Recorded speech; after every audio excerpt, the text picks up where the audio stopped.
bom dia a toda a família Canção Nova. É isso aí, depois de se alimentar da palavra de Deus, aí no Sorrindo para a Vida, é hora de ficar bem informado. Agora são 9 horas e 34 minutos, estamos ao vivo de São Paulo, cidade que ganhou um bispo hoje, Padre Ângelo Ademir Mezzari, é novo bispo auxiliar da Arquidiocese de São Paulo. E no Vaticano, o Papa Francisco celebrou uma missa com um pequeno grupo e recordou os 7 anos da visita dele a Lampedusa, sul da Itália, região por onde chegam cerca de 15 mil refugiados por ano. O Papa alertou para a globalização da indiferença e disse que todos precisamos reconhecer a presença de Jesus nos estrangeiros, pobres e doentes. Nossos repórteres vão trazer as principais notícias desta manhã. Vamos conversar com especialistas sobre a reabertura da economia aqui no estado de São Paulo e como esse plano impacta no combate ao coronavírus. Aqui no CN Notícias, você fica sabendo a previsão do tempo para todo o Brasil. Tudo isso daqui a 2 minutos, depois do intervalo, que é rapidinho.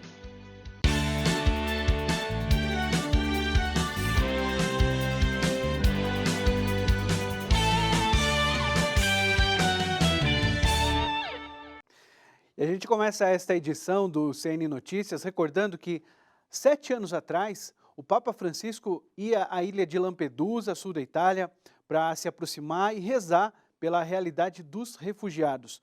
Hoje ele rezou uma missa para recordar essa visita. Alertou mais uma vez para o risco da indiferença e convidou todos à conversão. Vamos então às informações direto de Roma com a Lísia Costa.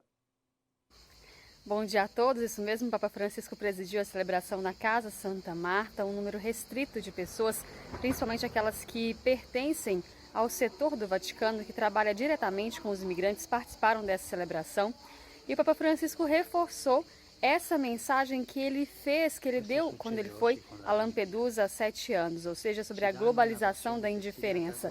Diz que é um risco também entre cristãos, porque muitas vezes preocupados com o próprio bem-estar, se esquecem e não ouvem o grito daqueles que sofrem, daqueles que estão hoje pedindo socorro.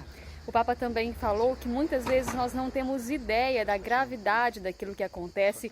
Citou campos de refugiado da Líbia, disse que nós sabemos por alto, uma informação um pouco destilada, mas que a informação é muito mais a dor, o sofrimento, a violência que eles sofrem é ainda muito maior. Recordou que quando ele foi em Lampedusa, alguns daqueles que atravessaram em embarcações clandestinas contaram para ele algumas situações que eles passaram e o tradutor tentou fazer um resumo, mas de uma maneira rápida, e depois uma pessoa que entendia o idioma etíope contou para o Papa que aqueles imigrantes falavam com ele coisas ainda muito mais graves que sofreram, ou seja, a informação, disse o Papa, nunca nos chega completa.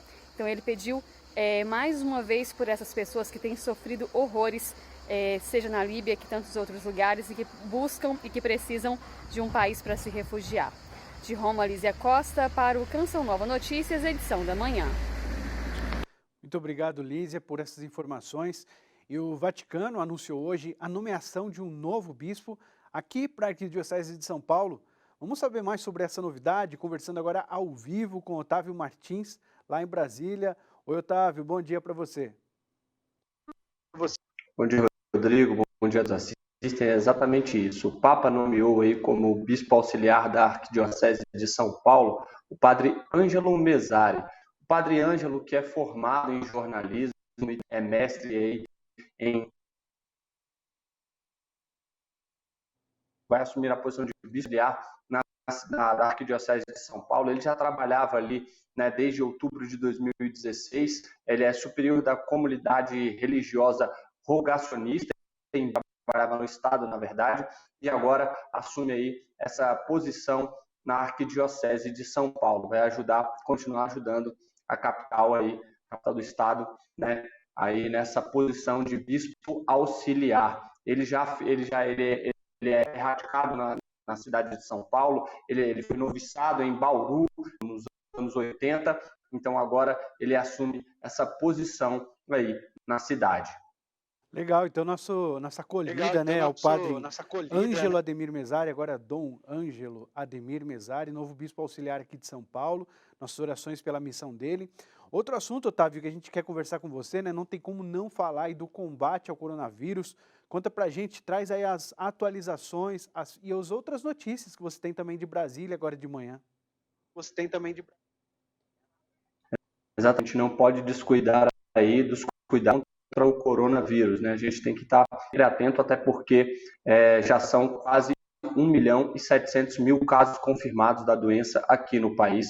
Infelizmente, quase 70 mil pessoas, mais de 66 mil pessoas já perderam a vida, infelizmente já morreram por conta do vírus. A boa notícia fica também por conta das pessoas que já conseguiram se recuperar. O país, Brasil, é o número 1 aí está no top 1 de pessoas recuperadas do coronavírus. Foram aí já quase 1 milhão de pessoas, 967 mil pessoas que conseguiram se recuperar do coronavírus no país. Toda a pandemia ela trouxe mudanças em todos os setores da sociedade. Ontem, um dos setores mais afetados pela pandemia, que é o setor aí aéreo, teve um apoio da Câmara dos Deputados. A Câmara dos Deputados aprovou um projeto que, de alguma maneira, aí, o setor aéreo, e o que acontece é que agora as aéreas elas podem devolver as pessoas que compraram passagens, compraram também voos aí durante a pandemia. Elas têm 12 meses para dar esse dinheiro, né? É um prazo maior para que essa devolução de dinheiro. E também aos funcionários que tiveram salários reduzidos, foi liberado um saque do fundo de garantia de até 3 salários mínimos, né? Esses funcionários que tiveram o salário reduzido por conta da pandemia ou tiveram contratos suspensos, por exemplo, podem sacar aí até 3 salários mínimos do fundo de garantia, dá algo em torno de R$ 3.300, né, que eles podem fazer o saque do fundo de garantia. A Câmara dos Deputados também aprovou uma medida importante aí no combate à pandemia voltada a profissionais da saúde. Esses profissionais que forem, infelizmente, incapacitados permanentemente depois de contrair a Covid, eles terão direito a uma indenização que pode ser R$ 50 mil, né? Essa indenização é para aqueles funcionários da área da saúde, enfermeiros, médicos, que contraírem o coronavírus e ficarem, de alguma maneira, incapacitados, né, de exercerem suas funções. Infelizmente, de morte, esses R$ 50 mil também poderá ser repassado a herdeiros ou a pessoas que sejam dependentes desses profissionais da saúde que contraíram a coronavírus e morreram. Então, são medidas que a Câmara dos Deputados, o Senado, o governo vem tomando aí para poder ajudar os brasileiros, de modo geral, em tempos de pandemia. Voltamos com vocês. Obrigado pelas informações, Otávio. A gente volta a falar aí das ações de combate ao coronavírus, né, em outros estados também, mas agora a gente fala de economia. Consumidores e empresários estão mais confiantes na hora da compra. É o que aponta uma pesquisa da Fundação Getúlio Vargas na observação do aumento nas vendas no mês de junho. Março de 2020, a produtora de vídeo para os trabalhos. Nós paralisamos os nossos serviços e, com isso, contratos acabaram sendo cancelados e alguns projetos acabaram sendo paralisados. Abril de 2020, surge uma nova demanda em meio à pandemia. Começamos a trabalhar com as transmissões de lives e, a partir disso, começamos a ter uma demanda cada vez maior. A mudança de cenário trouxe otimismo para o setor de serviços, que registrou alta pelo segundo mês seguido. O indicador demonstra que metade das perdas sofridas em março e abril deste ano foi recuperada. O índice de confiança do consumidor ele mede a expectativa de consumo presente e também futuro. Então, ele é um índice bastante usado pelos empresários. O índice de confiança do consumidor, medido pela Fundação Getúlio Vargas, mostrou que no mês de junho o otimismo estava maior, tanto em relação ao presente quanto ao futuro. E isso pode ser observado também pelas vendas no período. Foram quase 24 bilhões de reais em vendas com notas fiscais e eletrônicas em todo o país, um crescimento de 10% na comparação com junho do ano passado. Essa reabertura do comércio, ela contribuiu sim para o consumo e também tem uma questão bastante importante, né? Nós vemos que existe pessoas que não tinham renda nenhuma e com essa ajuda emergencial do governo acabaram tendo esse poder de compra. O microempreendedor comemora a retomada dos serviços. Houve, assim, uma mudança de comportamento. Antes nós íamos até os clientes, agora eles que vêm até nós. Com a recuperação no ritmo das vendas, as empresas precisam mostrar mais seu serviço. E a produtora de vídeo está lá para registrar tudo. Os clientes, eles estão começando a querer mais os serviços de marketing digital e de filmagem profissional. Eles estão procurando mais porque querem ver as suas empresas aparecerem. É a roda da economia girando. É importante nesse momento manter a saúde mental, manter a esperança e principalmente a fé. E a formação de um ciclone extratropical e de uma frente fria no sul tem provocado chuva, que se prolonga por grande parte desta quarta-feira. Grandes volumes estão sendo acumulados e há risco de deslizamentos. Uma massa de ar frio polar deixa as temperaturas baixas na região sul. Chove a qualquer momento nos 3 estados. O avanço de uma frente fria provoca pancadas de chuva com raios à tarde no sul e oeste paulista. Nas demais áreas do sudeste, tempo firme. No centro-oeste, chove no Mato Grosso do Sul. Faz sol nas demais áreas da região. Dia de sol, calor e várias pancadas de chuva no Acre, Amazonas, Roraima, Amapá e Rondônia. Tempo firme no Tocantins. Temperatura instável e chuva a qualquer momento no litoral de Sergipe e Alagoas. No Piauí e no Maranhão, chove com raios à tarde. Já no interior da região Nordeste, o tempo segue firme. Vamos agora para um rápido intervalo com imagens ao vivo da capital paulista. As temperaturas hoje em São Paulo devem ficar entre 16 e 26 graus. E a seguir, um giro por São Paulo, Minas Gerais e Rio de Janeiro.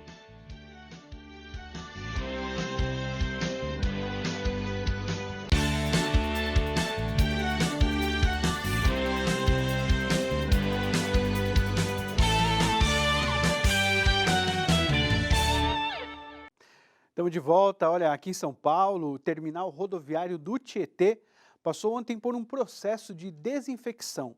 O trabalho foi realizado por militares do Exército e da Marinha do Brasil. Já os parques da capital aguardam análise dos níveis de contaminação pelo ar antes da reabertura. A ação contou com a participação de 70 homens do Exército e da Marinha equipados com roupas especiais de proteção e teve como objetivo diminuir a transmissão da Covid-19 no terminal rodoviário do Tietê, em São Paulo. Segundo o Comando Conjunto Sudeste, além das áreas comuns do terminal, ônibus também foram higienizados. Ainda de acordo com o Comando Conjunto Sudeste, o trabalho de higienização desses locais deve ser constante para que a proteção seja eficaz. O terminal rodoviário do Tietê costuma receber 90 mil pessoas por dia. No entanto, desde o início da quarentena, apenas 20% desse público tem comparecido ao local. Agora, sobre a reabertura dos parques, o coordenador executivo do Centro de Contingenciamento da Covid-19 em São Paulo, João Gaberto, disse que pesquisas mostram que o nível de contaminação ao ar livre é pequeno. No entanto, de acordo com o coordenador, o grupo está avaliando qual é o impacto dessa reabertura para novas infecções. O governo de São Paulo planeja criar 3 categorias que vão nortear a reabertura de parques municipais e estaduais. São essas categorias: parques urbanos, temáticos e ecológicos. Segundo o coordenador do Centro de Contingenciamento da Covid-19, o Paulo Menezes, as classificações serão criadas para atender aos protocolos sanitários diferentes. Parte da sociedade pede a reabertura dos parques, pois considera importante ter áreas verdes públicas para a prática de atividades físicas e também para o lazer, mas claro, respeitando as orientações de distanciamento mínimo entre as pessoas. André Cunha para o Canção Nova Notícias, edição da manhã. Agora a gente fala de Minas Gerais. Com cerca de 2 milhões de habitantes, Belo Horizonte tem uma das menores taxas de mortalidade do país. Ainda assim, a conscientização da população, lógico, é fundamental. Uma das primeiras capitais a retomar a abertura do comércio, Belo Horizonte recuou da decisão. A causa maior é o índice de ocupação de leitos hospitalares. Embora a cidade registre uma das menores taxas de mortalidade pela Covid-19 no país, juntamente com Florianópolis, em Santa Catarina, e Campo Grande, no Mato Grosso do Sul. Bem, um fato importantíssimo para controle da disseminação do SARS-CoV-2, o agente da Covid-19 nos estados, são as políticas públicas de saúde, que são implementadas dentro dos governos. Então, é muito importante a conscientização da população. É muito importante a reabertura de novos leitos, o atendimento pelo SUS.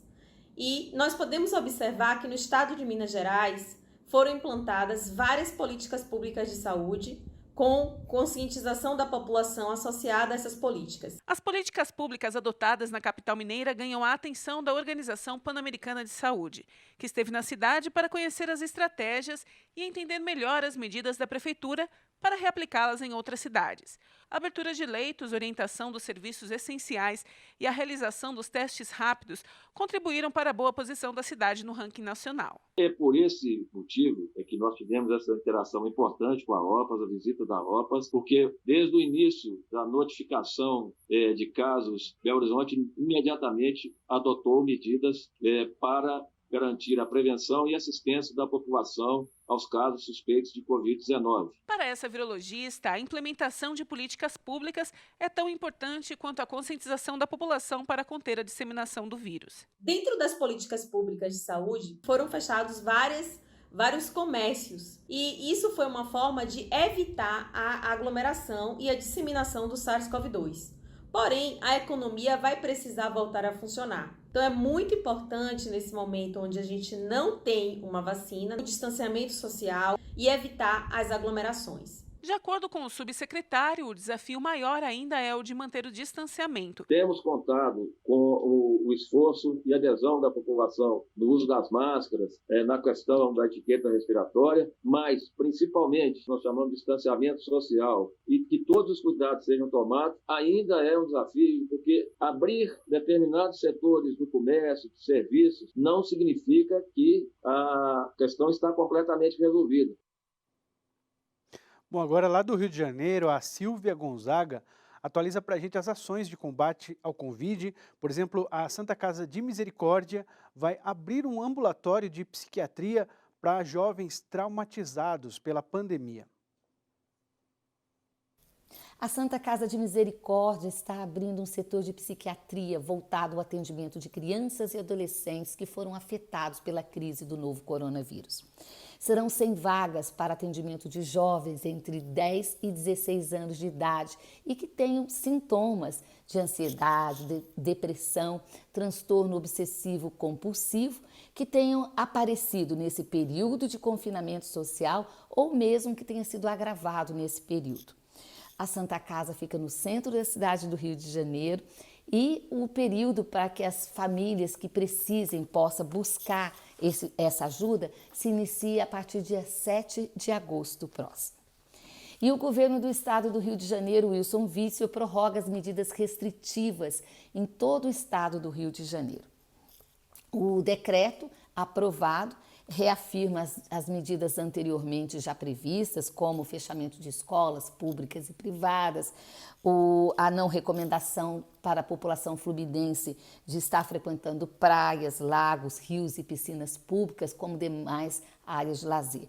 E esse decreto ainda reafirma que cabe à Prefeitura promover o processo de reabertura gradual, flexibilizando as atividades, acompanhando e definindo, a ordem e as prioridades dessa abertura.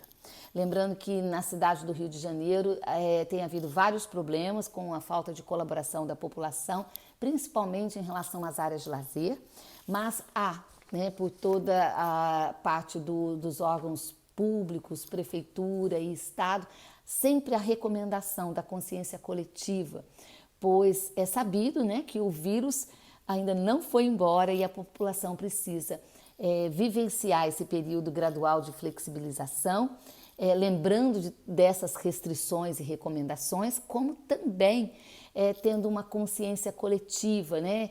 Promovendo o bem comum, pensando no próximo, se protegendo, como o decreto reafirma aqui, usando máscaras, né? Que é obrigatório para sair de casa, entrar nos ambientes de trabalho e em todo o comércio. Lembrando que cada um fazendo a sua parte, nós vamos vencer essa doença. Silvia Gonzaga, do Rio de Janeiro, para o Canção Nova Notícia, primeira edição. Valeu, Silvinha. Como ela falou, né, o vírus não foi embora, por isso a seguir tem o comentário de um especialista sobre como a reabertura da economia pode impactar no avanço da Covid-19.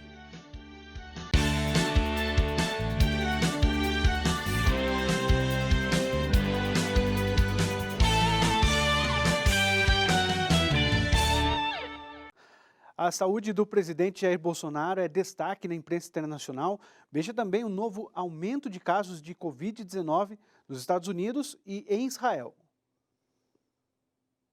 Um dos destaques do The Washington Post diz: a Flórida convidou a nação para sua reabertura. Em seguida, tornou-se o novo epicentro do coronavírus no país. Quase uma pessoa a cada 100 está infectada com o vírus. As unidades de terapia intensiva dos hospitais estão cheias e os visitantes que escolheram a Flórida para os seus primeiros eventos pós-isolamento agora fazem perguntas sobre segurança. O jornal espanhol El País destaca: presidente brasileiro Jair Bolsonaro testa positivo para coronavírus. O próprio presidente anunciou as notícias na televisão e garantiu que está bem. Ainda segundo o jornal, o presidente insistiu em afirmar que o isolamento horizontal foi uma medida exagerada. O jornal israelense Jerusalem Post estampa: Gantz entra em quarentena. O primeiro-ministro suplente Benny Gantz entrou em quarentena nesta quarta-feira devido a preocupações de que ele possa ter tido contato com pessoas infectadas por coronavírus, enquanto novos registros no espaço de 24 horas atingiram um número recorde de 1.320 casos. Gantz permanecerá isolado, mas trabalhando em quarentena, até que um teste de coronavírus e a pesquisa epidemiológica sejam concluídos. No estado de São Paulo, a taxa de ocupação de UTI está em torno de 64,3% e em 63,4% na Grande São Paulo. Apesar do grande número de infectados, o estado avança com o Plano São Paulo de reabertura da economia. O epidemiologista Davi Rummel comenta como este plano impacta no combate ao coronavírus. O plano de flexibilização tem como base a capacidade hospitalar de atender casos de internação e que eventualmente se agravem com a capacidade de leitos de UTI. Então, é um plano baseado em gestão de casos, não de impedir, de prevenir que casos apareçam. Tem o potencial de aumentar os casos na medida em que essa passagem de vermelho para verde, né? Então, quanto mais próximo do verde, mais você convida a população a interagir, né? Quanto maior o número de interações, o risco de aparecer casos aumenta. Claro que não é o único risco, tem o comportamento do vírus no processo epidêmico em si, né? Que é a tal das ondas. Mas pode ser que num primeiro momento as coisas estejam indo bem e logo depois piore tudo de novo. As medidas mais viáveis para combater o coronavírus, elas já são conhecidas no mundo todo. São 3. Lockdown, quando o número de casos está muito grande, então você tem que ter uma diminuição drástica de casos para poder fazer a segunda medida, que é a identificação de casos a nível ambulatorial, isolamento e atrás dos contactantes para evitar a transmissão das pessoas sintomáticas. E a terceira, que são os hábitos das pessoas, de distanciamento, higiene e uso de máscaras. O CN Notícias está terminando, continue com a Canção Nova. A gente volta a se encontrar à meia-noite no programa de Mãos Unidas. Você pode enviar o seu pedido de oração ou testemunho para o e-mail tvcn.saopaulo@cansaonova.com. estaremos com Dianira Silva e Ministério de Música Canção Nova, recebendo sua ligação e suas mensagens. Até lá, fique com Deus.